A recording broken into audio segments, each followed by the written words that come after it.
नमस्कार। BEd second year विषय हमारा शैक्षिक प्रबंधन तथा समावेशी विद्यालय का सृजन थर्ड पेपर, और इसके अंतर्गत दोहरान कार्य के अंतर्गत आज हम लोग पढ़ेंगे पाठ्यक्रमीय क्रियाएं। पाठ्यक्रमीय क्रियाएं पहले हम बात कर लेते हैं कि प्राचीन समय में पाठ्यक्रमीय क्रियाओं को कोई स्थान नहीं दिया जाता था, और वर्तमान समय में इन क्रियाओं के माध्यम से ही संपूर्ण जो शिक्षण क्रिया है वो करवाई जाती है। मतलब कि शिक्षण के अंतर्गत यहाँ तक कि समय सारणी में भी इन पाठ्यक्रमीय क्रियाओं को स्थान दिया जाता है। पाठ्यक्रमीय क्रियाओं के माध्यम से जो विद्यार्थी शिक्षण कार्य करते हैं, ठीक है, वो उनके लिए सरल और रुचिपूर्ण हो जाता है। तो अब पाठ्यक्रम में इन क्रियाओं को स्थान दिया गया है, इसलिए इन्हें पाठ्यक्रमीय क्रियाएं कहते हैं। अब इनके जो कार्य हैं उसकी हम बात करें, पाठ्यक्रमीय क्रियाओं के कार्य, तो पहला कार्य है इसके अंतर्गत लक्ष्य एवं उद्देश्यों का निर्धारण। लक्ष्यों एवं उद्देश्यों का निर्धारण।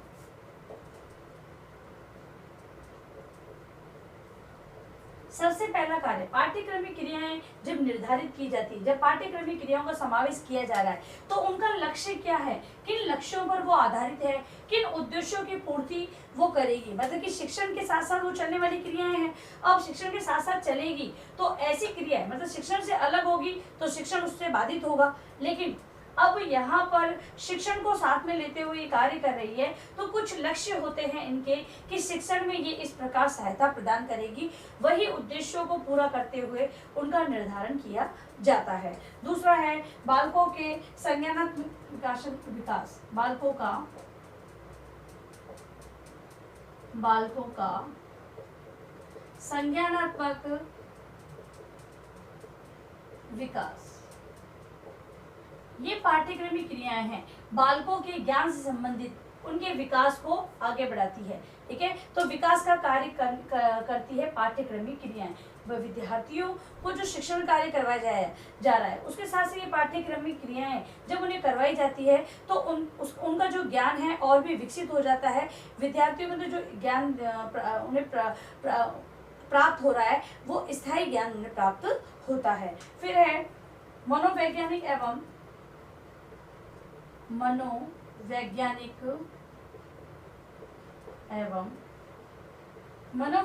एवं स्वास्थ्य का संवर्धन। मनोवैज्ञानिक एवं स्वास्थ्य का संवर्धन मतलब कि जो ये पाठ्यक्रमीय क्रियाएं, पाठ्यक्रम का निर्माण है, वहां पर मनोवैज्ञानिक आधार, जब सिद्धांतों को अपनाया जाता है पाठ्यक्रम के निर्माण में, तो वहां पर मनोवैज्ञानिक सिद्धांत मतलब कि बालकों की जो मानसिकता है उसको आधार मानकर पाठ्यक्रम का निर्माण किया जाता है। और ये पाठ्यक्रमीय क्रियाएं हैं बालकों के मनोवैज्ञानिक जो उनकी योग्यता है, उनकी आयु है, उनको आधार मानकर, और उनका स्वास्थ्य का संवर्धन मतलब कि यहाँ ये भी कह सकते हैं हम लोग कि उनके शारीरिक और मानसिक विकास के सहायता ये करती है पाठ्यक्रमीय क्रियाएं हैं। इसके अलावा अधिगम हेतु व्यवस्था। अधिगम हेतु व्यवस्था बच्चों की सीखने की व्यवस्था। विद्यार्थी है इन क्रियाओं के माध्यम से और अधिक सीखने का प्रयास करते हैं, ऐसी ये क्रियाएं होती हैं। इन क्रियाओं का क्या कार्य है? अधिगम, सीखने के लिए व्यवस्था करना। बालक जब इन क्रियाओं को करे तो आगे जाकर वो शिक्षण में रुचि लें, ऐसी व्यवस्था करना, और अधिगम उनका बहुत उच्च स्तर का हो ऐसा प्रयास करना इनका कार्य होता है। फिर है शैक्षणिक स्रोतों का उपयोग। शैक्षणिक स्रोतों का उपयोग। शैक्षणिक मतलब शिक्षा से संबंधित जो स्रोत है उनका उपयोग इन पाठ्यक्रमीय क्रियाओं के माध्यम से किया जाता है। और विद्यार्थी भी है इन जब वो अलग अलग तरह की क्रियाएं करते हैं पाठ्यक्रम से के साथ साथ चलने वाली इन क्रियाओं को वो करते हैं, तो जो पाठ का विकास उनके अंतर्गत होता है वो बहुत ही उच्च स्तर का होता है, और जो ज्ञान है वो स्थायी रूप से उनके अंतर्गत निहित हो जाता है। फिर है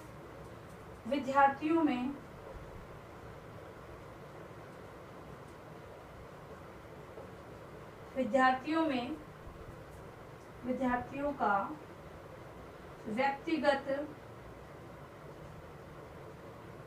व्यक्तिगत बोध तथा उसके अनुरूप शिक्षण।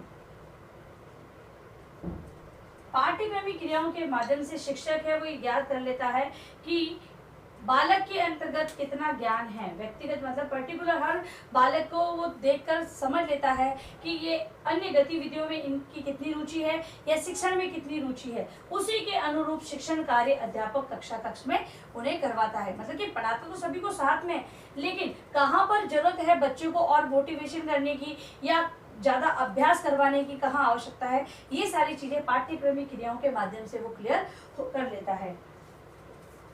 फिर है नवीन प्रवृत्तियों का साहचर्य। नवीन प्रवृत्तियों का साहचर्य। नवीन प्रवृत्तियां, जैसा कि पाठ्यक्रम में हमने बात की थी कि प्राचीन जो व्यवस्था थी वहां पर गुरुकुली शिक्षा होती थी, गुरु उपदेश देता था और शिष्य सुनते थे।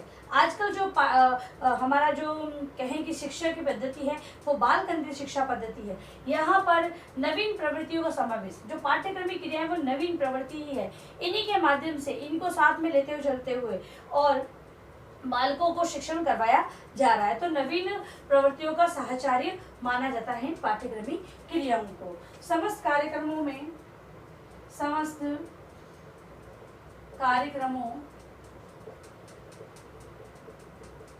में मूल्यांकन, ये समस्त जो पाठ्यक्रमी क्रियाएं होती है इनका एक कार्य ये भी होता है कि ये विद्यार्थी का मूल्यांकन करती है। जैसा कि हमने बताया कि पाठ्यक्रमी क्रियाओं के माध्यम से शिक्षक है वो व्यक्तिगत बोध कर लेता है कि कौन सा बच्चा कितना सीख रहा है और कितनी रुचि उसके अंदर उसके शिक्षण में है, कितनी सहगामी क्रियाओं में है। तो उसी के माध्यम से मूल्यांकन हो रहा है। इन क्रियाओं के माध्यम से ये क्रियाएं मूल्यांकन का कार्य भी करती है। अब है ये जो क्रियाएं हैं वो तीन प्रकार की होती है। पहली है शैक्षिक क्रियाएं,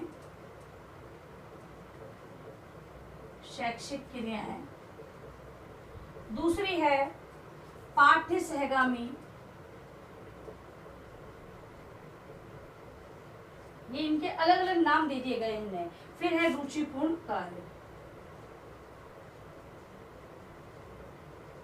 ये तीन प्रकार से इन्हें बांट दिया गया है। शैक्षिक क्रियाएं, शैक्षिक जो शिक्षा से संबंधित जो क्रियाएं हैं, शिक्षा को साथ में लेती हुई चलती क्रियाएं हैं, उन्हें हम इसके अंतर्गत शिक्षा साहित्यिक क्रियाएं आती है।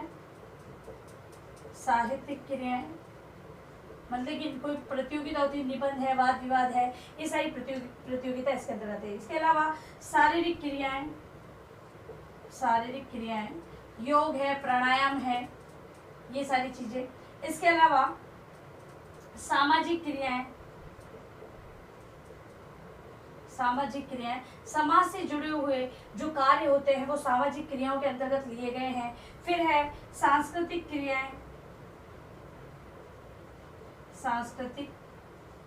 क्रियाएं, संस्कृति से संबंधित जो कल्चर से एक्टिविटीज होती हैं वो सारी क्रियाएं इसमें ली गई है। फिर है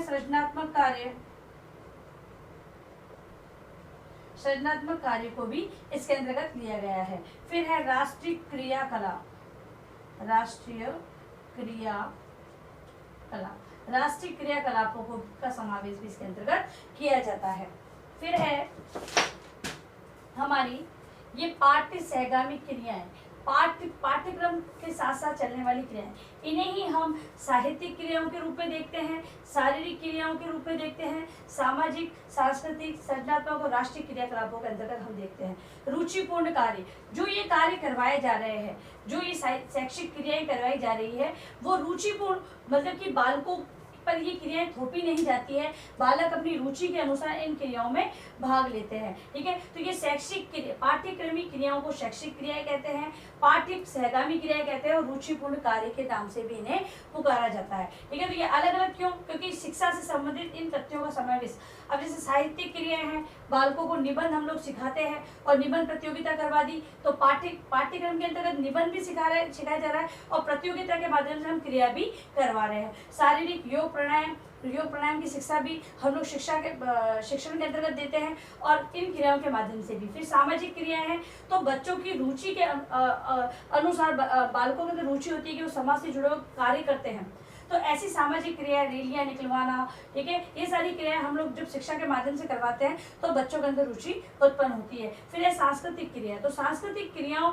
भी बालक अपनी रुचि के अनुसार अलग अलग प्रकार की क्रियाएं करते हैं। वो सांस्कृतिक, सृजनात्मक, जो हम लोग बच्चों से क्रिएटिविटी करवाते हैं, वो सारी सृजनात्मकता क्रियाएं। और राष्ट्रीय क्रियाकलाप, जो हम उत्सव पर्व जयंतियां मनाते हैं, वो राष्ट्रीय होते हैं। तो ये सारी पाठ्यक्रमी क्रियाएं हैं, इन्हें हम पाठ्य सहगामी क्रिया कहते हैं और रुचिपूर्ण कार्य भी कहते हैं। अब है आपका गृह कार्य प्रश्न।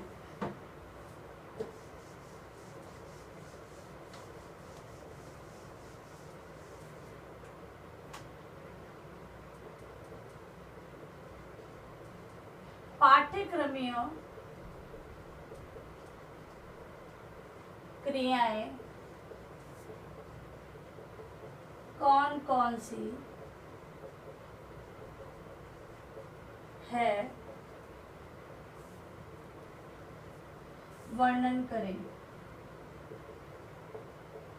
पाठ्यक्रमी क्रियाएं कौन कौन सी है और इन्हें किन किन नामों से पुकारा जाता है। ठीक है, क्योंकि हम लोग कंफ्यूज होते हैं, प्रश्न बनता है तो पाठ्य सहगामी क्रियाएं बोल देते हैं, कहीं पर पाठ्यक्रमी क्रियाएं बोल देते हैं, उन्हें शैक्षिक क्रियाओं के नाम से कह दिया जाता है या फिर रुचिपूर्ण क्रियाएं बोल देते हैं, तो ये कंफ्यूज होते हैं। बात सारी एक ही है, वो पाठ्यक्रमी क्रियाएं ही के अंतर्गत ही आता है। तो आप लोग ये गृह कार्य प्रश्न अपनी उत्तर पुस्तिका में लिख करना है। और अंत में आप लोगों से निवेदन है कि इस महामारी के दौर में कम से कम ये आवश्यक कार्य होने पर ही घर से बाहर जाते हैं तो 3 बातों को विशेष ध्यान रखें, मास्क लगाएं, सोशल डिस्टेंस बनाए रखें और हाथों को बार बार सैनिटाइज करें। Thank you.